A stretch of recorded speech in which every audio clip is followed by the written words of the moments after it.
Bonsoir, vous êtes sur la JCTV, vous êtes bien arrivé dans votre émission Le Chrétien et la politique, une émission que vous suivez et qui vous fait du bien. Aujourd'hui, nous allons parler de la guerre qui existe entre l'Ukraine et la Russie. Ça fait déjà un mois que cette guerre a commencé, déjà le 24 février. Et qu'est-ce que cette guerre aujourd'hui a causé comme conséquence? Nous voyons la vie aujourd'hui, elle est très chère. Et comment est-ce qu'il faut se débarrasser de cette guerre? Ce sont autant de questions que beaucoup de personnes ou beaucoup de présidents entiers se posent.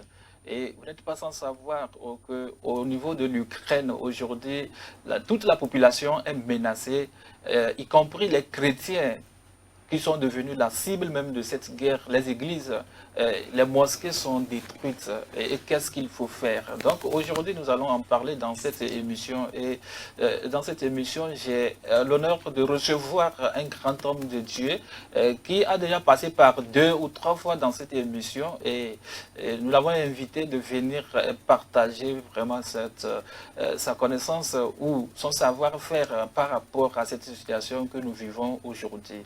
Et je vais vous le présenter et, comme d'habitude, euh, je, je vais nommer sur ce plateau le pasteur Boniface Agoudavi qui est aussi consultant en développement local. Donc c'est avec lui nous allons débattre sur ce thème. Et vous êtes bien arrivés.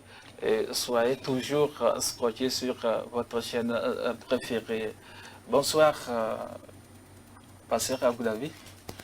Bonsoir, mon cher Issim. Que la grâce de Dieu et l'onction soient avec nous. Merci. Et que les auditeurs, les téléspectateurs, téléspectatrices soient servis Oui, pour sa seule gloire. merci, c'est avec un grand plaisir que nous vous recevons encore sur ce plateau pour parler des conséquences religieuses que la guerre entre la Russie et l'Ukraine est en train si je peux le dire ainsi, euh, faire surgir ou faire souffrir toute la population entière, je peux dire sur le plan mondial. Bon, c'est sur ce thème que vous êtes invité et dans cette émission, nous allons parler aussi des oligarques. Qu'est-ce que c'est que oligarques et qu'est-ce qu'ils font? Bon, aujourd'hui, nous voyons que les oligarques ont gagné le monde entier. Mais quelle est vraiment, qu'est-ce que cette situation, c'est-à-dire, qu'est-ce que ces oligarques cherchent dans le monde entier et quelles sont les conséquences de cette oligarchie, je peux le dire ainsi. Oui. Merci beaucoup, c'est un plaisir partagé d'être invité sur cette belle chaîne. Merci beaucoup. Et je demande à ce que la grâce de Dieu soit sur les administrateurs de cette chaîne et qu'il les inspire davantage à surmonter tout ce qui est obstacle. Aujourd'hui, quand on veut faire de bonnes choses, il y a toujours des obstacles qui sont là. Mais le Seigneur va nous aider à ce que ces obstacles soient relevés. Merci beaucoup. Quant à ce qui concerne la question qui vient de m'être adressée, il s'agit bien de l'information de l'heure. Tout à fait, ça fait partie de l'actualité. Voilà, c'est aujourd'hui qu'il faut regarder certaines choses et les situer par rapport à notre adoration de Dieu. Je remercie Dieu parce qu'il nous ouvre toujours les yeux, l'entendement, pour comprendre et expliquer certaines choses à ceux qui ne le comprennent pas. Pour aller sur ce sujet-là, il faut d'abord situer la guerre là-même, Oui. dans la Bible. Ce qui se passe actuellement, il faut que nous essayions de situer ça dans la Bible. Et lorsque nous sommes dans les prophéties, quand je prends Daniel, quand je prends Ézéchiel, quand je prends Jérémie, ce sont des prophètes qui ont abordé le sujet d'une manière. Mais je vais beaucoup plus m'attarder sur Ézéchiel aujourd'hui parce que c'est plus perceptible ce qui se passe aujourd'hui selon les écrits de Ézéchiel. Il est évident que Isaïe va également intervenir, mais va donner certains noms à la chose. Je veux situer ceci par rapport d'abord à l'indépendance d'Israël. Oui. Oui.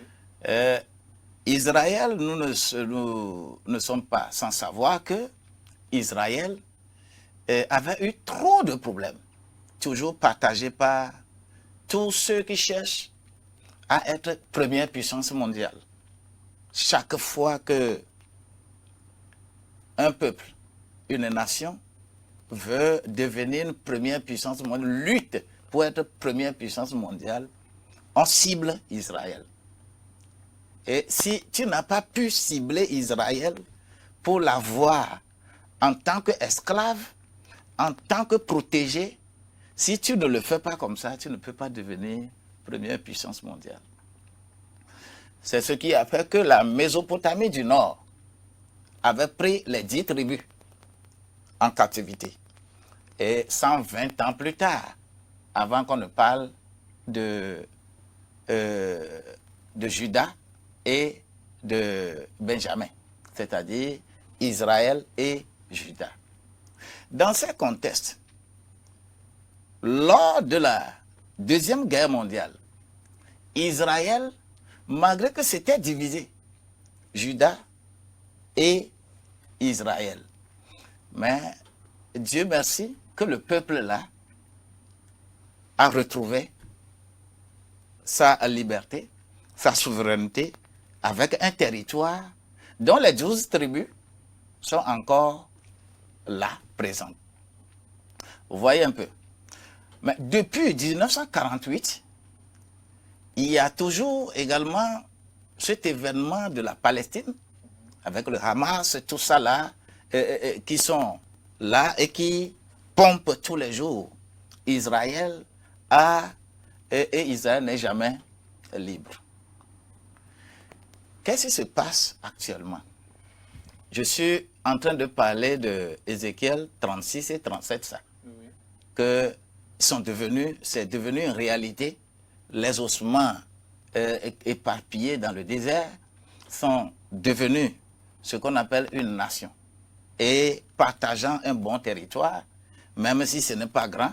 Israël, la superficie d'Israël, c'est autour de 23 000 km², qui est moins que la moitié du Togo, mais qui est une puissance. Maintenant, qu'est-ce qui se passe exactement? Entre Ézéchiel 36 et 37, pour arriver sur les sentences de Ézéchiel 40, mes interventions vont se situer plus sur les chapitres 38 et 39. Je vais regarder ici dans mon truc, en parlant, quand je prends le chapitre 38, Oui. le verset 3, Oui. vous allez voir qu'on va citer certains noms. Oui. Des noms qui sont le prince de Roche. Prince de Roche, c'est-à-dire quand tu lis le verset 3 et le chapitre 9, verset 1, la Russie avec son Moscou, avec les villes qui sont là pour préparer cette guerre-là, vous allez les voir là-bas. Et tout simplement pourquoi? Pour cibler un pays. La paix, ce n'est pas en réalité Kiev, ce n'est pas en réalité l'Ukraine qui est l'objectif de cette guerre. C'est Dieu même qui est en train de mettre certaines lignes pour qu'on arrive à bon port. Autour d'Israël, il n'y a rien que les pays musulmans. autour d'Israël aujourd'hui. Il n'y a que des pays musulmans. Mais les versions vont nous dire que le prince, une puissance, le prince de Gog, nous savons Gog et Magog. Sinon l'Ukraine, c'est un pays paganiste. Si le christianisme est là-bas en Ukraine, c'est une manière de percer les choses. C'est le paganisme vraiment en Ukraine. Et ciblant l'Ukraine, c'est une porte d'entrée de la Russie sur Israël. Et c'est là où je demande, au niveau de cette guerre, quand nous prenons le mot Gog, c'est qui Gog? C'est bien dit que Gog vient du fin nord. De quoi? De la Palestine, qui est le nombril de la terre. Et fin nord là, il y a de petits pays musulmans entre la Palestine et la Russie. Et il n'y a que le plus puissant empire qu'il y a aujourd'hui là-bas, c'est la Russie. Et on dit que le prince va venir de là-bas. Le prince Gog va venir de là-bas pour cibler Israël. Et c'est dans cette lancée qu'aujourd'hui la Russie est. Et il y aura des coalitions. Ces coalitions, vous allez voir que les pays qui vont être sur la Russie, comme sont des pays qui cherchent le socialisme comme cela se doit d'une manière, vous allez voir les fils de Cham, qui sont Éthiopie et ces contrées-là, les fils de Cham, par rapport aux nations Sem, Cham et Japhet. C'est les fils de Cham qui sont là. Vous allez également voir les fils de la femme de Osée, Gomer. Vous allez voir tout ça là, qui sont autour de la Russie et qui vont militer en faveur de la Russie, partant de là pour que leur religion musulmane soit également protégée. Mais c'est Dieu lui-même qui amène la Russie, Gog là, c'est Dieu même qui l'amène progressivement pour aller en Israël, afin que, arrivé là-bas, là, ce qui s'est passé à Jéricho va se passer. Oui, pasteur, vu votre développement un peu biblique, si je peux le dire ainsi, mais est-ce que cette guerre aujourd'hui que nous vivons, ou bien l'Ukraine et la Russie, entre l'Ukraine et la Russie, est-ce que c'est-à-dire Dieu est derrière, ou bien c'est une stratégie, ou bien c'est un plan de Dieu pour pouvoir dénoncer ou bien faire voir au monde entier, ou bien Dieu veut passer par là pour prouver que, ah non, je suis de ce peuple et je voudrais que ça soit ainsi pour que ceci puisse arriver. Est-ce que Dieu, c'est le plan de Dieu?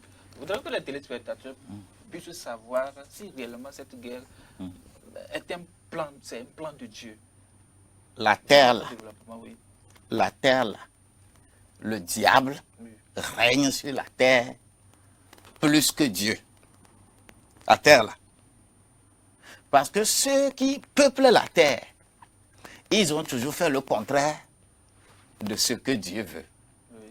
Raison pour laquelle, quand les méchants sont en train d'agir sur la terre, ces méchants-là, leur objectif c'est de détruire le peuple de Dieu. La guerre n'a jamais été quelque chose que Dieu lui-même, il veut. Dieu est un Dieu de paix. Mais tant que l'ennemi veut la guerre, il déclare la guerre par rapport aux gens, nous qui sommes sur la terre, et nous qui sommes reconnus par Dieu, et nous sommes des enfants de Dieu, Dieu dit qu'il va mettre la main sur nous. Et c'est ça le bien fondé de la lettre aux Éphésiens, chapitre 6. Là. C'est ça. Le chapitre 6, les armures, la guerre, tout ça là, là où les enfants de Dieu vont se retrouver, Dieu va avoir la force pour les soutenir. Mais dire que la guerre vient de Dieu, la guerre ne vient pas de Dieu. La guerre vient du diable. Et cette guerre qui vient du diable cible toujours les enfants de Dieu pour les ternir. C'est tout comme sur la rive du fleuve de Génézareth là. Ce n'est pas la tempête qui s'est passée d'elle-même sur la mer.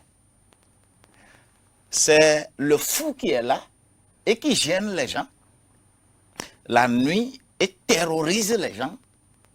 C'est le fou là qui veut laisser toujours les gens en captivité et les terroriser. Et quand il voit que Jésus vient, et ce Jésus-là, quand il va arriver ici, ce ne serait pas bon pour lui. Et pourquoi il a envoyé tempête là-bas? C'est la même chose. Tout ce qui se passe comme guerre sur la terre là, c'est l'œuvre du diable. Et tout ceci, c'est pour refroidir la foi des enfants de Dieu. Ce sont des esprits méchants des airs qui nous combattent. Oui, justement, c'est la question que je voudrais tenir à vous poser par rapport aux conséquences de cette guerre. Nous voyons bien sûr en Ukraine, les églises aujourd'hui sont détruites, même les mosquées. Et chaque jour, c'est l'exode. C'est l'exode vers les pays limitrophes et les chrétiens, les non-chrétiens aussi. Mais je voudrais bien sûr que les téléspectateurs puissent au moins attirer quelque chose dans cette émission, dans votre développement. Oui, les conséquences de cette guerre sur la vie chrétienne. Comment est-ce que ces conséquences, vraiment, aujourd'hui, nous les vivons? Et quelles en sont les solutions? Qu'est-ce que les chrétiens doivent faire par rapport à cette guerre? Oui, vous voyez aujourd'hui... Oui, ce qui est dit dans la Bible, oui. Les derniers moments, voilà. C'est ce que nous allons voir. C'est ça qui est arrivé. Et qu'est-ce qu'il faut faire? Vous voyez, vous parlez des églises. Oui. Église, c'est-à-dire temple là. Oui. Église, mosquée, c'est-à-dire là où les gens physiquement s'en vont adorer. Dieu ne voit pas ça. Qu'est-ce que Dieu voit? Dieu voit toi, chrétien, toi enfant de Dieu, en qui Christ y est. Mais si Christ est en toi, on peut venir détruire le bâtiment dans lequel tu es en train d'aller adorer. On ne t'a pas encore atteint. Mais il y a des chrétiens qui meurent, il y a des gens qui meurent. Oui. Ces balles qui détruisent les églises, les maisons, tout ça là. Mais il y a des chrétiens, peut-être au cours de leur prière, même on a vu dans l'église. Si un enfant de Dieu, même dans les écoles. Si un enfant de Dieu, oui, qui est réellement chrétien, qui est réellement enfant de Dieu, et qu'une telle chose se passe, et il meurt, mais c'est alléluia pour moi. Pourquoi? Parce qu'il va voir Dieu. Parce que toi, ta chair là, ce n'est pas ça. Mais où on va te recueillir, c'est ça le problème. C'est ça le problème. C'est pourquoi, lorsque un enfant qui naît aujourd'hui, tu es enfant de Dieu, tu es chrétien, et si, par exemple, tu meurs aujourd'hui et que cela suscite la conversion de 100, 200, 1000 personnes, et la manière dont, hey, lui là, il est mort, et que les gens ont vu ça pour se convertir, c'est ce que Dieu veut même de toi. C'est ça que Dieu veut de toi. Notre finalité, c'est que nous puissions ramener d'autres à Dieu.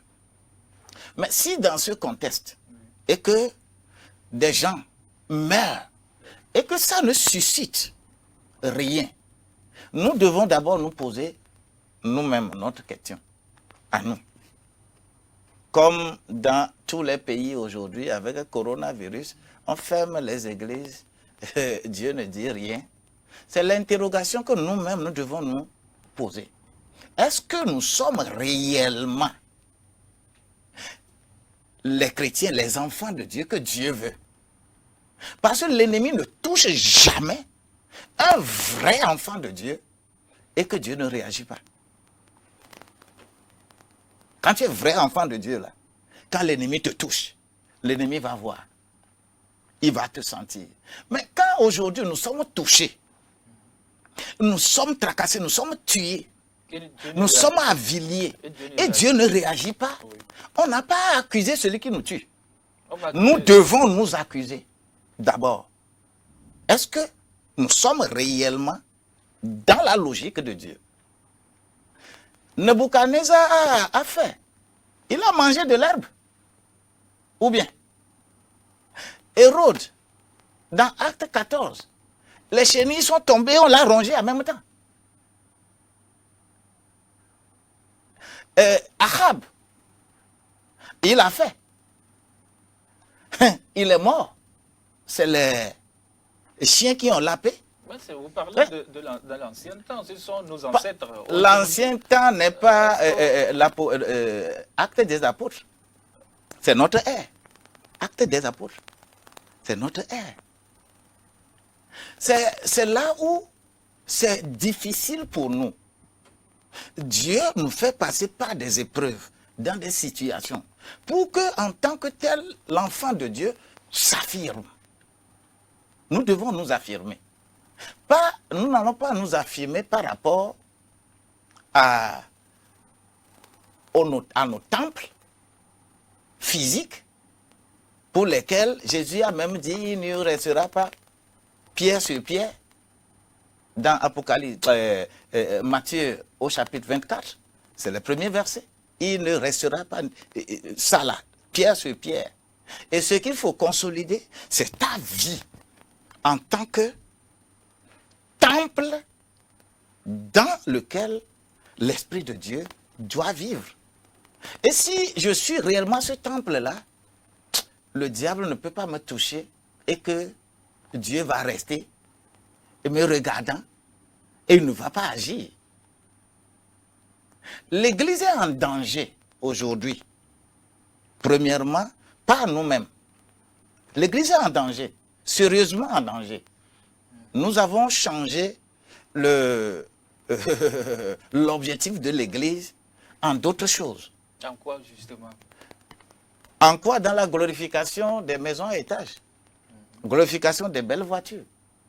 Parce que glorification de bons mariages. Glorification de la possession des choses matérielles. Jusqu'à ce que je vais voir même des pasteurs qui vont se glorifier pour dire que Dieu m'a béni, j'ai acheté un véhicule de 60 millions. C'est-à-dire, pour moi, c'est des témoignages qui ne sont pas de Dieu. Parce que le diable en fait plus sur la terre. Si tu veux avoir de belles maisons, de belles voitures, avoir des jets privés, avoir ça là. Si tu vas vers le diable, tu es même mieux servi. Et maintenant, si Dieu te bénit, il t'a donné la richesse, cette richesse, elle doit être concrétisée. Comment est-ce que tu dois en utiliser? Si Dieu me donne, vraiment, je fais des affaires, Dieu me bénit, j'ai de l'argent. Mais je peux construire des maisons. Justement. Oui, des voitures. En tant que serviteur de Dieu, oui, qu'est-ce que le serviteur en tant que serviteur de Dieu, doit faire concrètement? Ta glorification, c'est le nombre de personnes, par exemple, quand la trompette va sonner, qui vont voir Dieu. Le nombre de personnes dans ton temple là, dans ta chapelle là. Ta récompense, c'est ça. Tu dois te glorifier de ça. Si tu sais la manière dont les gens souffrent avant de venir cotiser 100 francs à l'église. Quand tu trouves l'argent de l'église, tu vas 1000 fois réfléchir. Avant de... Oui, avant de prendre ça, pour aller t'acheter ces choses-là, pour aller réaliser ces choses-là, qui n'ont pas d'impact sur le salut réel des enfants de Dieu. Parce qu'on a besoin de cultiver. Dans l'église de quelqu'un qui se met dans cette situation-là, vous allez me dire qu'il n'y a aucun pauvre là. Vous allez me dire que tout le monde a les belles choses, comme le pasteur. Vous allez me dire ça. Mais quand tu vois la souffrance de certaines personnes dans l'église, et que je vais me glorifier par rapport aux choses terrestres, c'est que nous avons transformé ce que Dieu veut de nous. Et nous en approprions ça. Et c'est ce qui est écrit dans Ézéchiel 34. Tout le chapitre d'Ézéchiel 34, c'est ce qui est écrit dedans. C'est terrible. C'est pourquoi les situations qui se passent sur la terre et que des gens du monde décident, les Illuminati décident, je ne sais pas, des gens qui rament contre Dieu, décident contre les enfants de Dieu, et que Dieu ne dit rien, moi ça me fait mal. Ça me fait mal. Mais pourquoi ça vous fait mal? Ça me fait mal parce que, en tant que pasteur, je vois que ma mission, je n'arrive pas à accomplir ça. Ça me fait mal parce que la mission que Dieu m'a confiée, transformer les brebis en agneaux, je n'arrive pas à le faire. Mais pourquoi vous n'arrivez pas à le faire? C'est parce que le diable vous a corrompu? Ou... Non, pas que le diable m'a corrompu, mais le diable c'est quoi? La mission pour laquelle vous êtes appelé, c'est ça. Le premier diable, c'est ta chair. Le premier diable, c'est ta chair. Faut pas, dans l'église, il ne faut pas mettre le diable en dehors de toi. Tant que ta chair t'attire toujours vers les choses terrestres, c'est le premier diable que tu as. Et ce diable-là, c'est ça qu'il faut d'abord combattre.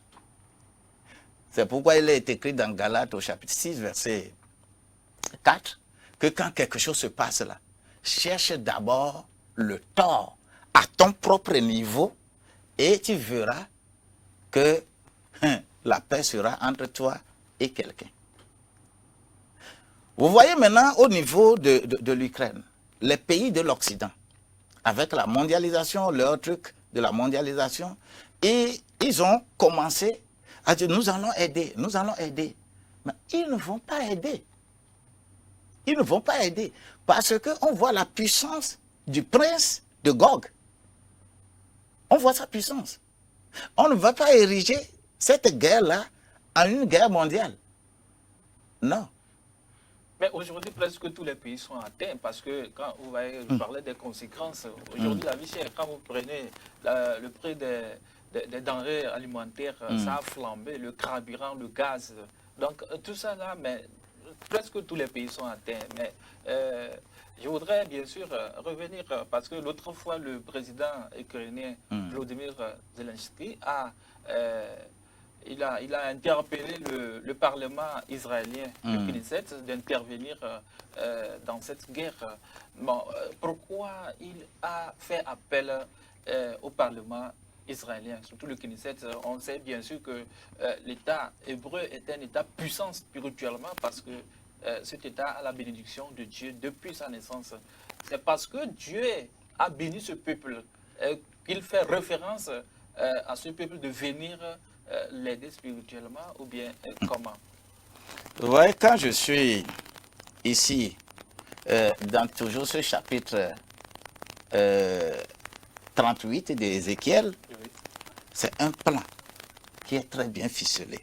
Oui. Dieu insiste de manière frappante sur le fait que c'est lui qui attirera Gog en Palestine. Dieu insiste que quand le prince de Gog va se lever, c'est dans le verset 4, verset 7, verset 8 et le chapitre 9, 39, verset 2. Dieu insiste que c'est moi-même qui vais attirer le prince de Gog là, jusqu'à Palestine. Parce que Palestine, c'est quoi? C'est le centre, c'est le nombril. Je vais l'attirer là-bas et c'est là-bas, je vais l'abattre. Donc, ce que le président ukrainien est en train de faire comme proposition là, n'est que dans le sens d'attirer la Russie vers là-bas. D'attirer Israël ou bien? D'attirer la Russie, le prince Gog, de Gog là, l'attirer en Israël. Puisque Israël, c'est Palestine. Oui. C'est la terre là. On veut l'attirer là-bas pour que ce que Dieu lui-même a prévu pour lui, pour que la situation qui s'est passée entre les géants au niveau de la prise de Jéricho se passe là-bas. C'est ça. Vous avez compris ça? Ben non, je n'ai pas encore compris. Pas encore compris. Si les téléspectateurs me comprennent, je crois que c'est bien. Parce que quand je lis dans ma Bible, je dis que mais ça, Dieu est très technicien. Quand le prince de Gog va se lever, cible, c'est Palestine qu'il est en train de cibler. Ce n'est pas Ukraine. L'Ukraine n'est qu'une partie du chemin. Un chemin tracé pour que le prince de Gog arrive sur le nombril de la terre. Bah, nous, on ne voit pas ça comme ça. Nous voyons que ce sont des intérêts des nations. Donc, il faut c'est ce que la Bible dit. Réserver ou bien il faut c'est ce que la Bible dit dans Ézéchiel 38, là, le verset 4, verset 7, verset 8. Vous allez percevoir ça. C'est ce que la Bible dit. Et que quand il va arriver là, c'est lui-même, c'est moi-même qui l'attire. Je vais attirer le prince de Gog là pour qu'il puisse arriver là-bas, en Palestine. Et c'est là-bas où il y aura la véritable guerre qui s'est passée entre les géants qui étaient à l'instar des géants qui étaient dans Jéricho. Mais est-ce que c'est le moment même à ce que ça puisse se réaliser selon le verset que vous venez de dire? Une prophétie, c'est une prophétie. Tant que la chose les noms, Prince, Roche, Talbot, tant que ces noms se retrouvent dans ces versets-là, moi je dis, c'est la même manière. La ville de Tophel, en Italie, on va dire un carnage va arriver. Covid là. C'est bien écrit dans la Bible que c'est là-bas il y aura plus de morts. La ville Tophel, en Italie, sud-Italie là. C'était bien écrit. Et quand Covid est arrivé, effectivement, c'est la ville là qui a eu des milliers de morts par jour. La Bible, c'est la Bible. C'est quand ça va s'accomplir que les gens verront que, ah bon, hein, donc c'est ça. Sinon, c'est ce qui est écrit. Bon, est-ce que c'est le plan de Dieu pour réveiller la conscience des chrétiens par rapport à leur, qu'est-ce que je peux dire, à leur immobilisme, c'est-à-dire l'oubli que les chrétiens ont sur les principes de Dieu? Est-ce que c'est pour réveiller la conscience des chrétiens, cette guerre? Oui, si tu appartiens à Dieu, tu dois te réveiller. Chaque fois que les enfants de Dieu refusent d'être avec Dieu, de respecter Dieu, Dieu suscite toujours des puissants pour les prendre en captivité. Dieu le fait toujours pour réveiller leur conscience. Maintenant, qu'est-ce qu'il faut faire alors, les chrétiens que nous sommes? Il faut se tourner vers Dieu. tourner vers Dieu et regarder toi-même. Pas défendre l'église physique là. Mais est-ce que j'ai le Saint-Esprit? Est-ce que mon corps, mon âme et mon esprit sont gardés irrépréhensibles, tel que 1 Thessaloniciens 5, verset 23 le dit? Est-ce que mon corps, mon âme, mon esprit, les trois choses-là sont gardées irrépréhensibles en tant qu'individu, aujourd'hui là? Est-ce que spirituellement, j'ai quelques communications avec Dieu? Est-ce que je vis la vie que Dieu veut de moi? C'est des questions qu'il faut se poser. Parce que chaque fois que tu ne te poses pas ces questions et que tu te mets dans le populaire, parce que moi je le dis toujours que le Dieu de l'Ancien Testament c'est un socialiste, mais le Dieu du Nouveau Testament c'est un capitaliste. C'est pourquoi l'intérêt personnel, on dit que ne cherchez pas l'intérêt personnel, mais Dieu est le premier chercheur d'intérêt personnel. Comment vous pouvez expliquer ça? Oui, tout ce que tu fais en tant qu'enfant de Dieu sur cette terre-là, si Dieu ne trouve pas son intérêt dedans, là, il ne s'en occupe pas. Non, son intérêt, c'est quoi concrètement? Son intérêt, par exemple, quand tu travailles, et que tu prends tes ressources, tu ne payes pas, par exemple, la dîme, tu prends tout pour faire n'importe quoi là. Dieu n'a rien à voir avec toi. Quand le malheur vient là, il n'y a pas de problème. Tu vas subir le malheur. C'est comme ça, Dieu.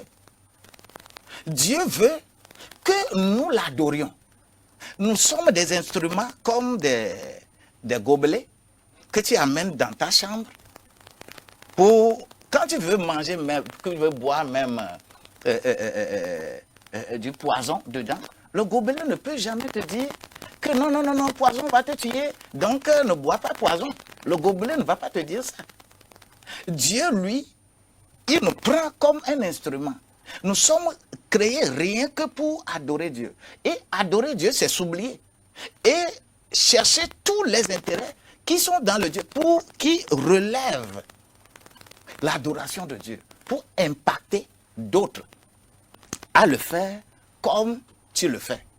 Mais si nous cherchons à faire autre chose, à satisfaire nos propres besoins, nous cherchons à être hégémoniques, c'est-à-dire, c'est moi le plus grand pasteur, je suis l'apôtre, je suis le quadrichop, je suis ceci, et que on raisonne par rapport aux choses terrestres, même des chaises, ce que le pasteur porte, l'habillement du haut jusqu'en bas. Tu regardes que ça, c'est plus d'1 million que tu portes. Et au même moment, dans l'église, il y a des gens qui souffrent, qui ne trouvent pas 100 francs pour manger. Mais c'est un problème, c'est des questionnements. Je dois me questionner. Dieu, est-ce que Dieu trouve intérêt dans ce que tu es en train de faire? Est-ce qu'à travers cela, est-ce que Dieu va trouver d'autres fidèles? Est-ce que les gens vont se convertir? À quel point aujourd'hui, les gens du monde critiquent l'Église et ne veulent pas se convertir parce que des pasteurs, des serviteurs de Dieu deviennent immensément riches à leurs dépens. Des gens regardent ça et disent qu'ils ne vont pas se convertir. C'est des réalités qui sont là. Est-ce que Dieu trouve intérêt dans ça? Dieu ne trouve pas d'intérêt dans ça. Dieu ne trouve pas d'intérêt, donc là, il les abandonne. Et tant que Dieu ne trouve pas d'intérêt, quand le malheur va s'abattre sur toi, là, Dieu ne regarde pas. Il ne regarde pas ça. C'est tout comme les sables de la terre qui se piétinent. Ils vont se piétiner. Dans les pays musulmans, ils peuvent mettre bombe sur lui, aller éclater quelque part, les gens vont mourir, ils vont prononcer le nom de Dieu. Et que ceux qui meurent là, est-ce que c'est du bien pour Dieu? Ce n'est pas du bien pour Dieu. Mais comme ils ne sont pas dans l'enclos de Dieu, comme ils ne veulent pas adorer Dieu, vous allez voir effectivement que Dieu n'a pas d'intérêt là-bas. Dieu a d'intérêt si toi, tu œuvres dans le sens de ramener, d'attirer d'autres à venir l'adorer. D'accord, pasteur. L'une des conséquences de cette guerre, c'est qu'aujourd'hui, nous avons vu, de par le monde, les oligarques sont poursuivis. Il y en a même aujourd'hui qui sont refusés même par certains pays et les avoirs sont ficelés. Mais dans cette émission, qu'est-ce que nos oligarques et comment est-ce qu'ils fonctionnent? On les a vus de par le monde, ils ont dominé, ils sont là. Mais qu'est-ce qu'ils signifient au juste? Merci. Cette affaire d'oligarque Oui. a pris naissance avec la perestroïka. Mhm. Le temps de l'Union soviétique, il y avait de véritables socialismes. Oui. Où un pour tous pour un. Et quand nous prenons les Gorbatchev, quand nous prenons Eltsine, quand nous prenons ces présidents-là, ils avaient réellement travaillé en tant que socialistes. Et léninisme, ils ont bien pratiqué ça. Mais avec le mur de Berlin qui était cassé, et avec le discours de la Baule, tout ça là, le visage a changé. Tant que le visage a changé, ils sont en train de migrer. Les anciennes républiques socialistes et soviétiques sont en train de migrer vers une économie de marché. Et en le faisant, la manière dont ils ont procédé, c'est de rendre les individus maintenant riches. Et ceux qui étaient à la charge, ceux qui étaient des ministres, ceux qui étaient des directeurs généraux, et ainsi de suite là, on ne veut pas nécessairement bannir du revers de la main le socialisme. On veut garder le socialisme, mais migrant vers une économie de marché. Et c'est à travers cette économie de marché-là que les oligarques ont été créés, qui sont devenus des puissants. Parce que des entreprises d'État ont été privatisées en leur nom. Dans leur nom. Des intérêts publics ont été légués aux individus, mais de façon, comment on appelle, voilée. Pas officielle. Quand on va tomber dans le problème de la perestroïka, avec comment ça a évolué, tu vas voir que vraiment, en réalité, ce n'est pas ça.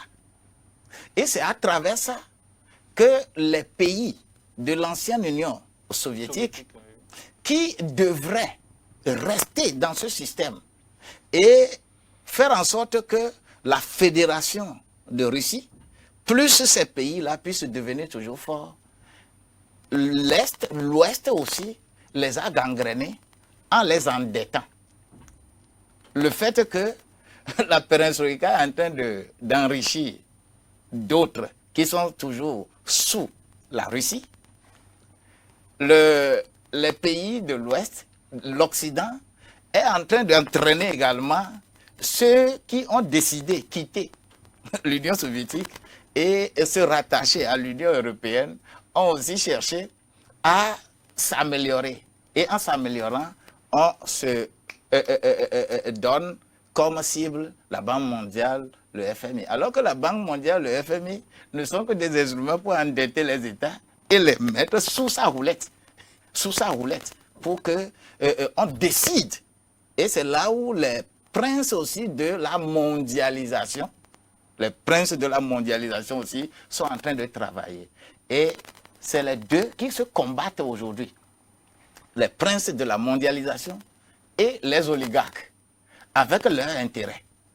Chacun défend son intérêt. La Russie, avec son président Poutine, la fois dernière, il a pris également une décision en disant qu'à partir d'aujourd'hui, on ne va plus acheter avec le dollar chez moi. Le rouble. Oui, avec le rouble. Vous avez le rouble, vous venez acheter. Tout en sachant que les gens ont gardé le rouble dans leur coffre.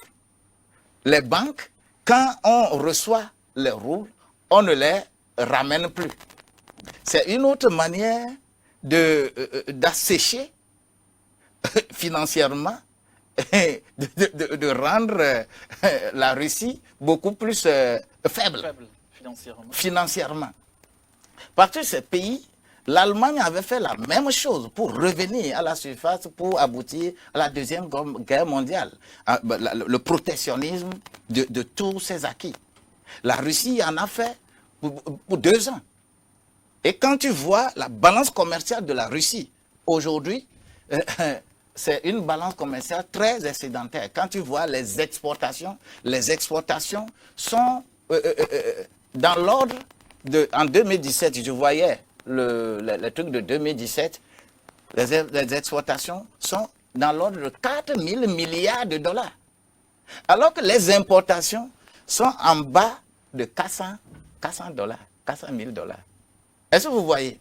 Donc, c'est pour dire que la Russie s'est préparée sérieusement pour que lorsque vous allez prendre des décisions financières, des décisions de gestion, des décisions de management, des décisions de la gestion des hommes et des femmes, eh bien, la Russie s'est préparée pour que ces décisions ne la gênent pas. Mais lorsque tu prends ces décisions, c'est rien que pour atteindre l'objectif pour lequel tu t'es engagé. C'est pourquoi les conséquences vont être très sérieuses. Très sérieuses, parce que la Russie détient le plus grand grenier de blé. La Russie détient le gaz. Le gaz, le pétrole. Le deuxième pays au monde et les pays européens s'approvisionnent là-bas. Et quand vous ne voulez plus vous approvisionner là, vous avez des problèmes au niveau de l'Europe. Alors que ici, en Afrique, par exemple aussi au Togo, ce qui vient, est-ce qu'il y a des choses qui viennent de la Russie ici? Tout à fait. Pas tellement. Pas tellement. Parce que la propagande est que les choses russes ne sont pas bonnes. La propagande est que dans le temps, l'Allemagne de l'Est, ces choses ne sont pas bonnes. Mais pour que l'Occident continue de régenter votre économie, et vous ne pouvez que exporter vers l'Occident, vous ne pouvez que importer de l'Occident. Ce sont des techniques que la Banque mondiale, le FMI et l'Occident imposent aux pays qui sont membres pour les assujettir et demeurer toujours sous lui. Aujourd'hui, la Russie prend autre mesure pour arriver à vouloir enlever ces pays-là sous l'Occident. Et c'est aussi la guerre qui est là, que ce soit à Mali, que ce soit à Congo, tout ça là, c'est la même chose. Nous sommes toujours dans l'hégémonie, la lutte pour voir qui est plus puissant. Nous ne sommes que dans ça. Et les enfants de Dieu qui ne veulent pas être avec Dieu ne peuvent que subir. Pasteur, j'aurais bien voulu qu'on continue, mais est-ce que l'heure nous est partie vraiment est terminée. Donc, très rapidement, votre mot de la fin. Ah, c'est déjà fini? Oui. Très rapidement, votre mot de la fin pour qu'on puisse continuer cette émission. Que la grâce de Dieu nous accompagne. Effectivement, nous sommes dans un moment très, très difficile pour les enfants de Dieu. Et ça doit nous interpeller. Interpeller dans je prends toujours l'exemple des 10 tribus d'Israël. Les 10 tribus d'Israël qui ont été d'abord prises en captivité par la Syrie. Et là où la Russie vient, c'est toujours proche de la Syrie.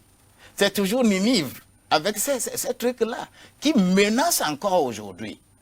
Mais ils avaient pris ces 10 tribus en captivité, mais Dieu ne s'en est pas occupé.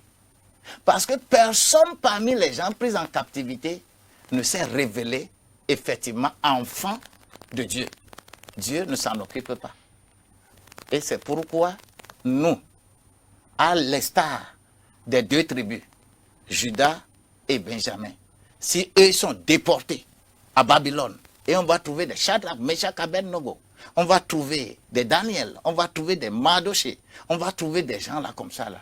Il faut qu'aujourd'hui, qu'on puisse trouver parmi les enfants de Dieu des gens comme ça, pour que les effets de cet envahissement de la Russie ne nous ternissent pas, mais que nous puissions gagner. Merci, que nous puissions gagner. C'est dans cette émission. Merci d'avoir passé sur ce plateau, Pasteur. Merci beaucoup. C'est tout un plaisir. Tant qu'on aura du temps, on pourra toujours passer. Merci beaucoup. Oui, chers téléspectateurs, nous voici à la fin de cette émission. Merci à vous qui nous avez suivis et que Dieu vous bénisse. Je crois que vous avez retenu quelque chose dans le développement du pasteur. Une émission vraiment qui a été tellement très intéressante, mais l'heure qui nous a été impartie est terminée. Et à très bientôt, que Dieu vous bénisse. Bye. C'est vite passé.